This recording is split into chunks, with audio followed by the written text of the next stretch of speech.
Shortly after I moved to a church as the new pastor, I attended the Board of Trustees meeting.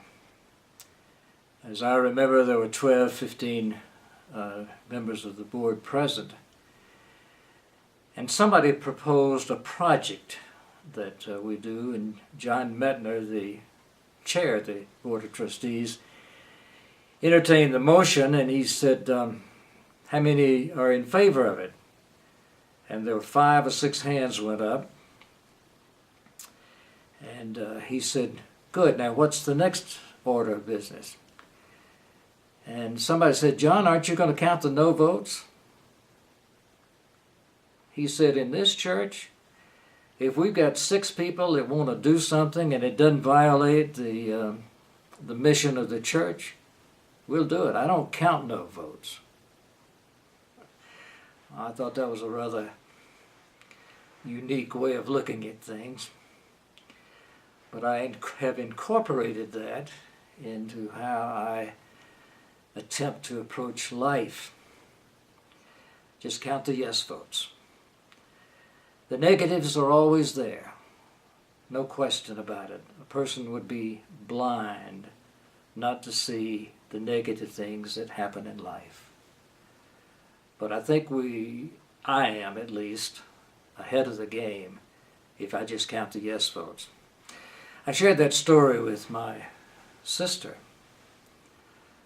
So much so that now when we talk over the telephone, one of us will wind up the conversation by saying, just count the yes votes. She has added to that. She's had a lot of things to feel negative about in her life, disappointments, some physical problems. But she's added to that. More recently, when we sign off, she'll say, I'm amazingly blessed in spite of the rest. That's my story, and I'm sticking to it. Well, you can't be positive about everything in life. And there are things that make me angry.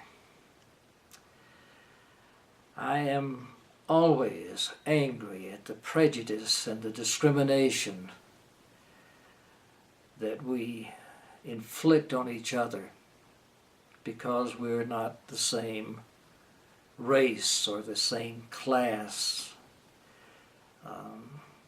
I remember Bertolt Brecht once wrote, that laughing man hasn't heard the news. And how can you be cheery in a world where we continue to slaughter each other?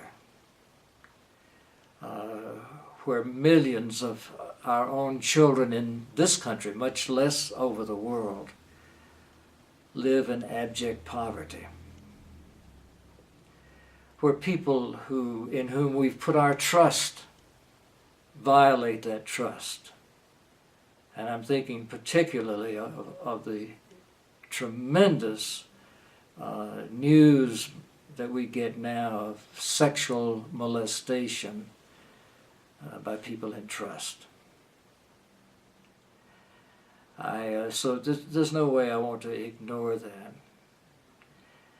But I hope I never lose the willingness to speak out whenever possible, to do whatever I can to help alleviate injustice. But as far as a personal philosophy, I still get up in the morning and Maureen, my wife, and I usually say to each other, it's another beautiful day.